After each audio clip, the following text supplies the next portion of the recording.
Praise the lord. Good morning. ప్రభువైన యేసుక్రీస్తు శుభనామంలో మీ అందరికీ వందనములు. యేసయ్య శిలువలో పలికినటువంటి 7 అద్భుతమైన మాటల్ని మనం ధ్యానిద్దాము. యేసయ్య శిలువలో పలికినటువంటి మొదటి మాటను మనం ధ్యానించే ముందుగా చిన్న ప్రార్థన చేసుకుందామా? పరిశుద్ధుడైన తండ్రి, మీ ఘనమైన శ్రేష్టమైన నామాన్ని బట్టి మీకు వందనాలయ్యా.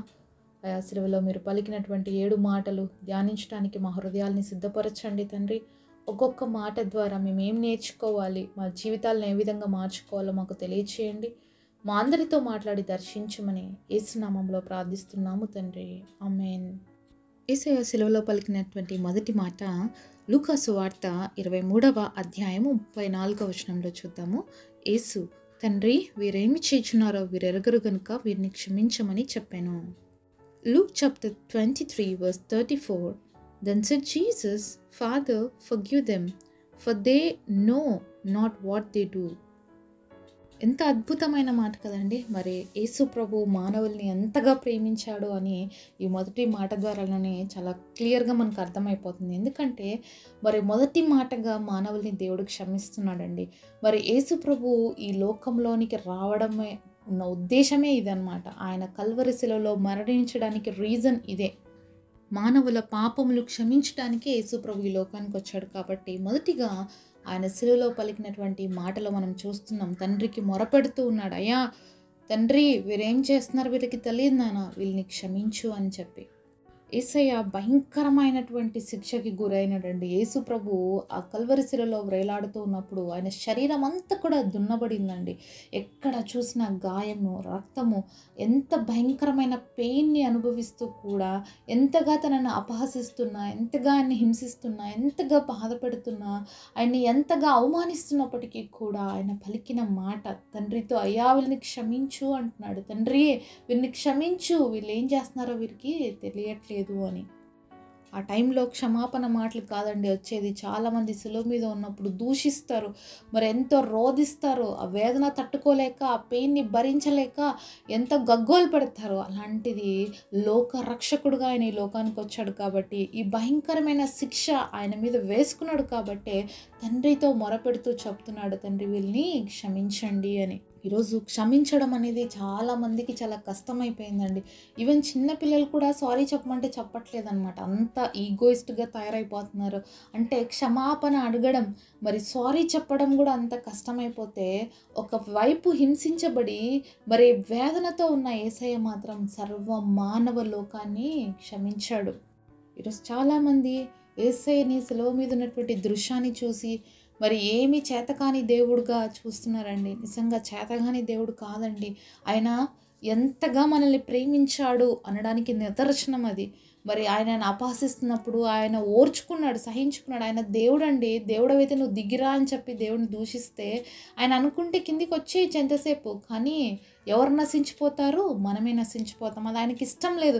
అందుకే ఆయన అంత అవమానిస్తున్నా, అంత బాధ పెడుతున్నాడు. క్షమించాడే కానీ ఒక్క మాట కూడా ఎక్కడ కూడా మాట్లాడలేదండి. యేసు ప్రభుకి జరిగినటువంటిది భయంకరమైనటువంటి అన్యాయం. ఒక్క రోజులోనే ఆయనకి తీర్పు ఇచ్చేశారు. రాత్రిలోనే అంత మోసకరమైనటువంటి జడ్జిమెంట్ ఇచ్చినప్పటికీ కూడా మరొక్క రోజులోనే న్యాయ తీర్పు తీర్చేసి ఆయన సిలువకి అప్పగించాడు. ఆయనలో ఏ నేరం కూడా లేదు. ఆయనని ఎవ్వరు కూడా ప్రూవ్ చేయలేదు ఆయన తప్పు చేశారు అని. సరే, మత్తయి సువార్త 27వ అధ్యాయము 24వ వచనం చూద్దాం. పిలాతు అల్లరి ఎక్కువగుచున్నదే గాని తన వలన ప్రయోజనం ఏమీ లేదని గ్రహించి నీళ్లు తీసుకొని జనసమూహం ఎదుట చేతులు కడుక్కొని, ఈ నీతిమంతుని రక్తం గురించి నేను నిరపరాధినని మీరే చూచుకొనుడని చెప్పాను. ఇక్కడ పిలాతు ఒక మాట అంటున్నాడు, ఆయన నీతిమంతుడైనటువంటి రక్తం గురించి నేను నిరపరాధిని, నాకే దోషం లేదు ఇందులో. ఎందుకంటే ఈయనలో ఏ తప్పులు లేవు, ఏ పాపం లేదు, ఈయన ఏ దోషం చేయలేదు. కాబట్టి నాకు ఈయన రక్తంకి గురించినటువంటి సంబంధం ఏం లేదు, నేను నిరపరాధిని. ఎందుకంటే ఆయన విడిచిపెట్టాలనుకున్నాడు. ఎందుకంటే ఆయనలో ఏ దోషం కూడా ప్రూవ్ చేయబడలేదు, ఏ తప్పు కూడా ప్రూవ్ చేయబడలేదు. అలాంటప్పుడు ఎట్లా మరణశిక్షకు అప్పగిస్తారని మరి పిలాతు మరి ఎంతో సర్ది చెప్పాలని జనులకు చూసినప్పటికీ కూడా వాళ్ళు కేకలేస్తున్నారనమాట, యేసు ప్రభుని సిలువ వేయండి, సిలువ వేయండి అని.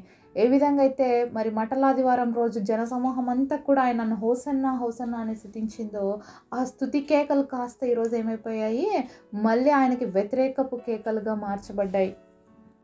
అందుకనే ఒక మాట రాయబడింది బైబిల్లో, వారి కేకలే గెలిచెను. వాళ్ళు కేకలే గెలిచిన. ఎందుకంటే ఇక్కడ పిలాతు అంటున్నాడు, అల్లరి ఎక్కువైపోతుంది, ఎవరి మాట వినట్లేదు, కాబట్టి నేను చేతులు కడుక్కొనేస్తాను అని చెప్పి తన చేతులు నీళ్ళతో కడుక్కునేస్తాడు. ఈయన నీతిమంతుని యొక్క రక్తంకి నేను నిరపరాధిని, నాకు ఈ దోష శిక్షలో ఏమీ లేదు అని చెప్పేసి కడుక్కున్నాడు. నిజానికి అలా జరిగితే మరి యేసుప్రభుకు శిక్ష ఎందుకు వేశారు అనేది మనం ఆలోచించాలండి. ఆయన నీతిమంతుడైన దేవుడు, ఒక అన్యుడు ఇస్తున్నటువంటి సాక్ష్యం. మరి పిలాతు ఒక అన్యుడు, దేవుడిని ఎరగటువంటి వ్యక్తి, అతను ఇస్తున్నటువంటి సాక్ష్యం ఆయన నీతిమంతుడు అని. అలాగే ఒకసారి మత్తయి సువార్త 27వ అధ్యాయం 19వ వచనంలో చూసినట్లయితే, అతడు న్యాయపీఠం మీద కూర్చుండి ఉన్నప్పుడు అతని భార్య, నీవు ఆ నీతిమంతుని జోలికి పోవద్దు, ఈ ప్రొద్దు ఆయన గురించి నేను కలలో మిక్కిలి బాధపడుతున్నని అతని యొద్దకు వర్తమానం పంపెను. ఇక్కడ పిలాతు భార్య ఇస్తున్న సాక్ష్యం కూడా అదే. ఆయన నీతిమంతుడు, ఆయన జోలికి నువ్వు పోవద్దు అని చెప్పి భర్తకు ఒక చిన్న లెటర్ రాసి పంపించిందండి.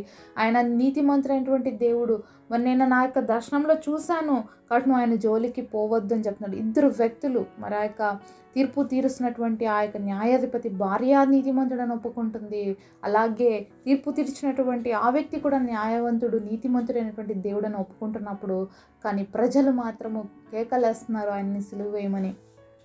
మరి ఇదంతటిని మనం ఒకసారి జాగ్రత్తగా చూసినట్లయితే, నీతిమంతుడైనటువంటి దేవుడికి శిక్ష ఎందుకు అంటే, మానవుని యొక్క శిక్ష, మానవుని యొక్క పాపపు దోషపు శిక్ష ఆయన అనుభవించాడండి. ప్రతిదీ కూడా యేసు ప్రభు యొక్క శిలువ మరణం, ఆయన పుట్టుక నుంచి ఆయన పునరుద్ధానం వరకు కూడా ప్రతిదీ కూడా ప్రవచనించబడింది, అలాగే జరిగింది. కాబట్టి ఆయన శిలువ ఎక్కడానికి మరి ప్రతిదీ కూడా అనుకూలపరచబడింది, అంతే తప్ప ఏది కూడా మనుషులు చేయలేదు. ఇదంతా కూడా మరి దేవుడి కార్యం, మానవుల్ని పాపము నుంచి విడిపించబడ్డానికే యేసుప్రభు ఈ లోకానికి వచ్చాడు. కాబట్టి ఆయన శిలువ మరణం పొంది మనందరి దోషాలు ఆయన మీద వేసుకొని, మనందరి పాపాలు ఆయన మీద వేసుకొని, చూడనసహ్యముగా మరి తండ్రి ఎదుట ఉన్నప్పటికీ ఆయన వాటన్నిటినీ కూడా భరించుకున్నాడు, సహించుకున్నాడు, ఎంతో వేదనను అనుభవించాడు. అయినప్పటికీ ఆయన ఇచ్చినటువంటి గొప్ప విమోచన ఏంటంటే మనందరికీ పాప క్షమాపణ. ఆయన బాధించబడుతూ, ఆయన వేదన గుండా వెళ్తూ, ఆయన శ్రమ గుండా వెళ్తూ, ఆయన అవమానం గుండా వెళ్తూ, ఆయన కష్టం గుండా వెళ్తూ కూడా మనందరికీ యేసుప్రభు ఇచ్చాడు, క్షమాపణ ఇచ్చాడు. కాబట్టి దేవుడి బిడ్డలుగా మన జీవితంలో కూడా మనం నేర్చుకోవాలండి. మరి సిలువలో పలికినటువంటి 7 మాటలు చాలా అద్భుతమైనవి. ఒక్కొక్క మాటలో గొప్ప మర్మం ఉంది. అంతేకాకుండా మనం ఎంతగానో ఆలోచించి ఆ ప్రకారం జీవించవలసిన వారుగా ఉన్నాం. మన జీవితాల్లో మనము ఎంతోమందిని క్షమించలేని వారుగా ఉంటాం. చిన్న చిన్న మాటలకే, చిన్న చిన్న వాటికి మనము ఎవరిని క్షమించలేనటువంటి పరిస్థితుల్లోకి వెళ్ళిపోతూ ఉంటాం. అయితే ఇంత గొప్ప దేవుడు, ఇంత మంచి దేవుడు మానవుని ప్రేమించినందుకు, మానవుల చేత హింసించబడుతున్నప్పుడు, మానవుని సృష్టించినటువంటి దేవుడే మానవుడి చేతిలో అవమానించబడుతున్నప్పుడు ఎంతగా దేవుడు సహించాడో, ఎంతగా ఆయన మన కోసం ఆ వేదన అనంతటిని భరించాడు అనేది మనం ఆలోచించాలి. తన పిల్లలే తనకి వ్యతిరేకమై మాట్లాడినప్పుడు ఏ తల్లిదండ్రులైన లోకంలో తట్టుకోగలుగుతారా అండి? ఎవ్వరు తట్టుకోలేరు. ఎంతో బాధపడతాము. ఏంటి నువ్వు మాట్లాడుతున్నావు, ఏంటి నేను నిన్ను కన్నానని చెప్తాము. అలాంటిది సృష్టికర్త అయినటువంటి దేవుడు మనలందరినీ ఆయన సృష్టించుకున్నాడు. అలాంటి గొప్ప దేవుడి మీద అందరూ తిరగబడి అవమానిస్తుంటే కూడా మౌనంగా భరించాడు, సహించాడు. అంతేకాకుండా తండ్రితో విజ్ఞాపన చేస్తున్నాడు మనందరినీ క్షమించమని.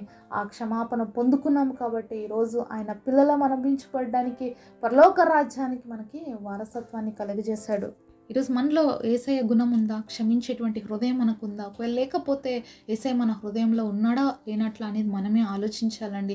బైబిల్లో స్టెఫెన్ అనేటువంటి వ్యక్తి చూసినట్లయితే ఆయన హతసాక్షిగా మార్చబడ్డాడు, రాళ్ళ చేత కొట్టబడ్డాడు.